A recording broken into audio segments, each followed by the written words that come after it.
ఇవాళ చాలా లేట్ అయింది. నేను నా మొక్కల్ని చూసుకునే లోపలే బెల్ మోగిందనమాట. అప్పుడే వచ్చేసింది ఏంట్రా బాబు! అసలు ఏం పని చేసుకోలేదు అని అనిపించింది నాకు. ఒక్కొక్కసారి ఎంత ఎర్లీగా వస్తదంటే అసలు నేను ఎక్స్‌పెక్ట్ కూడా చెయ్యను. అంత త్వరగా వచ్చేస్తది. సో, డే అయితే మొక్కల్ని చూసుకోవడంతో స్టార్ట్ అయిందండి. మాక్సిమం ఫస్ట్ నేను లెగిసిన వెంటనే బెడ్రూమ్లో నుంచి బయటకు వచ్చాను అని అంటే సాయంత్రం నేను బాల్కనీ డోర్స్ ఓపెన్ చేసి పెడతాను. సో పొద్దున్న లేచిన వెంటనే స్ట్రెయిట్ అవే నేను బాల్కనీలోకి వస్తాను ఫస్ట్. అసలు మొక్కలు ఎలా ఉన్నాయి, నేను ఒక్కొక్కసారి నీళ్ళు పొయ్యను అనమాట. అప్పుడైతే ఇంకా టెన్షన్తో అసలు వదిలిపోయినట్టు అయిపోయినాయా లేకపోతే మంచిగానే ఉన్నాయా అని చూసుకోవడానికైతే వెళ్తానన్నమాట. ఎస్పెషల్లీ బాల్కనీలో మొక్కలు, కారిడార్లో మొక్కలకి నీడగానే ఉంటుంది కాబట్టి ఒక 2 డేస్ నీళ్ళు పోయకపోయినా ఏం పర్లేదులే అనే ఫీలింగ్లో ఉంటాను. కానీ పాపం బాల్కనీలో మొక్కలైతే చూస్తానన్నమాట.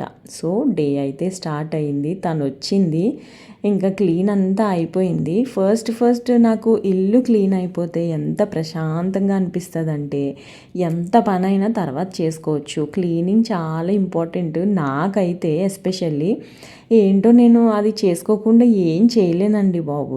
తను వచ్చిందంటే పర్వాలేదు, రాకపోతే కూడా నా డే అయితే ఓన్లీ క్లీనింగ్తో స్టార్ట్ అవుతుంది. మిగతావి తర్వాత చేసుకోవచ్చులే అని అనుకుంటాను. నాకు క్లీనింగ్ అంటే కొంచెం ఇష్టము అనుకోండి, లేకపోతే ఏదన్నా అనుకోండి. చాలామంది నన్ను తిట్టుకుంటూ ఉంటారు ఎప్పుడు కూడా. నేను ఎవరన్నా ఫోన్ చేస్తే కూడా ఏం చేస్తున్నా అంటే ఇంట్లో అంటే క్లీనింగ్ చేస్తున్నా అంటాను. So day time up to 11 o'clock నేను ఇంట్లో ఉన్నానంటే కంపల్సరిగా ఏదో ఒక క్లీనింగ్ చేస్తూనే ఉంటాను. లేదు అని అంటే మొక్కలకి నీళ్ళు పోయడము, గిన్నెలు డిష్ వాషర్లో వేయడం, బట్టలు ఉతకడము, బట్టలు ఆరేయడము, ఇవే పనులు సరిపోతాయి. ఎవరైతే ఇంట్లో ఉండి ఇంటి పనులన్నీ చేస్తారో వాళ్ళకు ఒక పెద్ద నమస్కారం. పాపం వాళ్ళకైతే రెస్ట్లెస్ ఉంటుంది. నేనే ఎక్స్పీరియన్స్ చేస్తాను అలాంటివి కొన్ని. ఒక్కొక్కసారి మ్యాక్సిమం నేను లీవ్స్ తీసుకోను. సాటర్డే సండే కూడా అయ్య బాబోయ్ ఎందుకు అసలు ఇవాళ సాటర్డే సండే వచ్చింది అనే ఫీలింగ్లో కూడా ఉంటాను అనమాట. అంటే అంత పని ఉంటుంది ఇంట్లో. అసలు 2 రోజులే అలా ఉంటే పాపం వాళ్ళు అన్ని రోజులు ఇంట్లోనే ఉంటారు కదా హౌస్ వైఫ్స్. పాపం అనిపిస్తుంది ఒక్కొక్కసారి వాళ్ళు ఎలా చేసుకుంటారో ఏంటో అని. కానీ అట్లీస్ట్ ఆఫీస్కి వెళ్ళే వాళ్ళైతే కొంచెమైనా ఏసీలో కూర్చుంటారు. ఇలాంటి సమ్మర్ సీజన్లో పాపం వాళ్ళు అన్ని పనులు చేసుకోవాలి, వంట చేయాలి, ఎంత వేడిగా ఉంటుంది పాపం.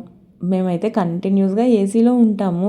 మెంటల్ ప్రెషర్ ఉంటుంది, కాకపోతే పాపం అనిపిస్తుంది. సో అదనమాట. ఈరోజు లంచ్లోకి పుచ్చకాయ ముక్కల్ని తీసుకొని వెళ్తున్నాను. నేను ఇలా కట్ చేస్తాను అనమాట. హాఫ్గా కట్ చేసేసి సగం అయితే నేను తింటమో లేకపోతే ఆఫీస్కి పట్టుకెళ్ళడం అలా చేస్తాను. మిగతా సగాన్ని అయితే నేను ప్లేట్లోనో గిన్నెలోనో పెట్టి దాని మీద మూత పెట్టి దాన్ని కంపల్సరిగా ఫ్రిడ్జ్లో పెడతాను.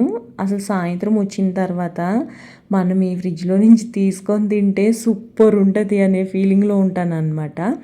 ఇలా స్ట్రైట్గా ఫ్రిడ్జ్లో పెట్టేస్తా. మళ్ళీ ఇది బయట పెడితే పాడవుతుంది. ఎండలు కూడా చాలా విపరీతంగా ఉన్నాయి కదా, అందుకని. ఇంకా ఇక్కడైతే మొక్కలకి నీళ్ళు పోస్తున్నా. ఒక్కొక్కసారి చాలా త్వరగా వెళ్ళిపోవాలనిపిస్తుంది ఆఫీస్కి.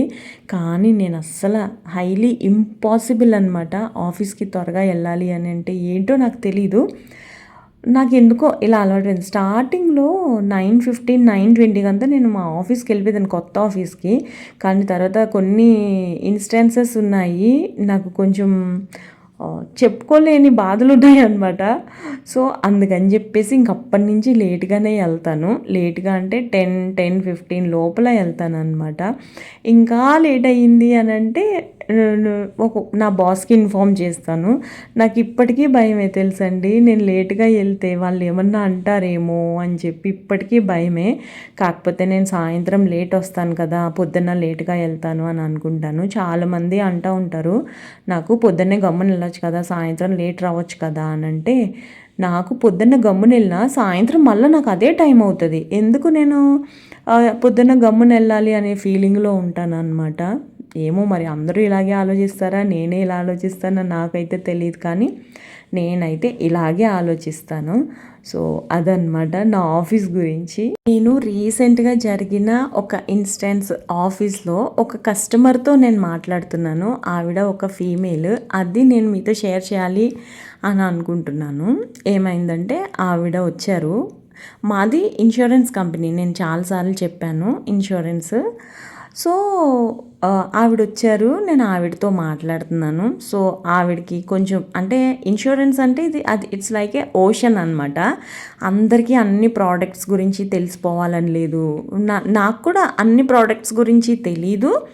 నేను కూడా తెలుసుకునే చెప్పాలి. ఒకవేళ ఎవరన్నా ఏమన్నా అడిగితే నాకు తెలియకపోతే డెఫినెట్గా నేను కూడా తెలుసుకునే చెప్పాలి. సో ఆవిడ టీచర్, 60 అబవ్ అనమాట ఆవిడ age, but still she is working. And తను డైరెక్ట్గా స్కూల్ నుంచి వచ్చారంట. 4:15 అలా వచ్చారనమాట. నాకు అది చాలా పీక్ టైం అనమాట. సో ఆవిడ ఇంగ్లీష్లో మాట్లాడుతుంది. నాకు వాళ్ళకి కొంతమంది వస్తూ ఉంటారు, వాళ్ళకి తెలుగు వస్తుందా రాదా అని నేనైతే డైరెక్ట్ అడిగేస్తాను. కాకపోతే ఆవిడ స్టార్టింగ్ నుంచి ఇంగ్లీష్లోనే మాట్లాడుతుంది కాబట్టి నేను కూడా అలా ఇంగ్లీష్లోనే మాట్లాడుతున్నా. అన్ఫార్చునేట్ థింగ్ ఏంటి అని అంటే నాకు అసలు హిందీ రాదు. నేను అర్థం కూడా చేసుకోలేను దాన్ని. చేసుకోగలుగుతాను, కాకపోతే హిందీలో ఆన్సర్ చేయలేను. సో ఆవిడ ఏమన్నారంటే, మీరు మల్లూసా అని అడిగారు. నా భాష నా నా నేను మాట్లాడేది విని, లేదండి నేను అప్పుడు తెలుగులో చెప్పాను, లేదండి మాది ఆంధ్ర, చాలా చిన్న పల్లెటూరు మాది అని అంటే, నీ ఇంగ్లీష్ స్లాంగ్ మల్లు స్లాంగ్ లాగా ఉంది అని అంటే, అయ్యో బాబోయ్ నేను ఇంకా క్లౌడ్స్ మీద ఉన్నాను తెలుసండి. నేను చిన్నప్పుడు చదువుకున్నాను దీప్తి స్కూల్లో. మా సిస్టర్స్ అండ్ ఫాదర్స్ మల్లూస్ అనమాట. వాళ్ళు అక్కడి నుంచి వచ్చి కేరళ నుంచి ఇక్కడ స్కూల్ పెట్టి ఆ స్కూల్ని పెద్దగా రన్ చేసి చాలా ఫేమస్ మా స్కూలు. సో అంటే గొప్పగా చెప్తున్నానని కాదు, కానీ మన రాజమౌళి గారు ఉన్నారు కదా, వాళ్ళు కూడా మా స్కూల్లోనే చదువుకున్నారంటే super super super super seniors అనమాట వాళ్ళు మాకు. సో అమ్మో అప్పటి నుంచి ఇప్పటి వరకు నాకు అది ఉందా నా బ్రెయిన్లో అని అనిపించింది అనమాట. ఐ ఫెల్ట్ సో హ్యాపీ ఆ మూమెంట్లో. సో కాదండి మాది సో అండ్ సో ఊరు, మేము కాకపోతే నేను ఇక్కడ చదువుకున్నాను అని చెప్పి చెప్తే, ఓ బాగుంది నీ యాక్సెంట్ అని చెప్పి చెప్తున్నారనమాట ఆవిడ. థ్యాంక్ యూ మ్యామ్ అని చెప్పాను. ఆవిడ teacher, that above 60 years. I felt so happy. Teacher నుంచి నాకు బేసిక్గా చదువు అంటే భయము, నేను అంతగా చదువుకోలేదు. సో టీచర్ నుంచి అలాంటి కాంప్లిమెంట్ వచ్చిందంటే నేను చాలా హ్యాపీగా ఫీల్ అయ్యాను అనమాట. I just wanted to share as a happy note అనమాట ఇది. ఇక్కడైతే బాటిల్స్ ఆర్డర్ పెట్టాను. ఒక 20 రోజుల తర్వాత వచ్చిందనమాట ఈ సీసాలు. ఫ్లిప్కార్ట్లో ఆర్డర్ పెడితే అన్నీ బాగానే ఉన్నాయి, కాకపోతే ఒక్క సీసా మీద ఏదో చిన్న మరక కనిపించింది. మరక అంటే జస్ట్ గీతలాగా కనిపించింది. అయితే నేను ఆ ఒక్క గీతకి ఏం పెడతాంలే అని అనుకుంటే మా లక్ష్మి అనింది, ఇంత రేటు పెట్టుకున్నావు ఎందుకు, మళ్ళీ ఇది పగిలిపోతే ఎలాగా అని చెప్పి ఇంకా రిటర్న్ పెట్టించింది అనమాట. అప్పుడు ఇంకా డిమోటివేట్ చేసేసింది నన్ను. ఇంకా అందుకని ఇంకా రిటర్న్ పెట్టాను. నేను ఏమని మెన్షన్ చేశానంటే, రిటర్న్లో ఒక్క సీసానే ఎక్స్చేంజ్ చేయండి అని అంటే వాళ్ళు ప్రతి సీసా ఎక్స్చేంజ్ అంటే మొత్తం సెట్ ఎక్స్చేంజ్ చేసేసారనమాట. సో ఆ ఎక్స్చేంజ్ కూడా వితిన్ 4-5 daysలో వచ్చేసిందిలేండి.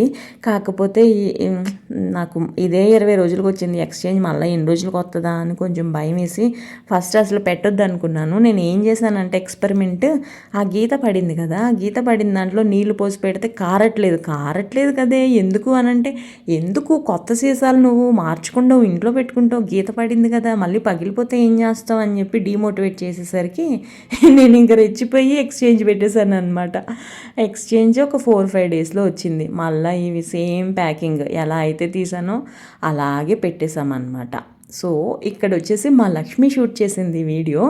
ఇది బ్రహ్మకమలం మొక్క అనమాట. తను ఎక్కడి నుంచో తెచ్చింది. నేను తెచ్చిన మొక్కను నేను చూపిస్తాను అని చెప్పి ఈ వీడియో షూట్ చేసింది అనమాట. ఆ బ్రహ్మకమలం మొక్కనే షూట్ చేస్తే బాగోదు అని చెప్పి పక్కనున్న మొక్కల్ని కూడా షూట్ చేశానక్క, ఎలా ఉందో చెప్పు అని చెప్పి చెప్తుందనమాట. సో ఇవాళ వీడియో అయితే ఇదే. తను ఎలా షూట్ చేసిందో కూడా తప్పకుండా కమెంట్స్లో చెప్పండి. రేపటి వీడియోలో మళ్ళీ కలుస్తాను. మా వీడియోస్ కనుక మీకు నచ్చుతున్నాయి అని అంటే తప్పకుండా నా ఛానల్కి సబ్స్క్రైబ్ చేసి నాకు సపోర్ట్ చేయండి. దీంతో పాటు లోపలున్న మొక్కల్ని కూడా షూట్ చేసిందనమాట. సో నెక్స్ట్ వీడియోలో కలుస్తానండి. అంతవరకు బాయ్ అండి.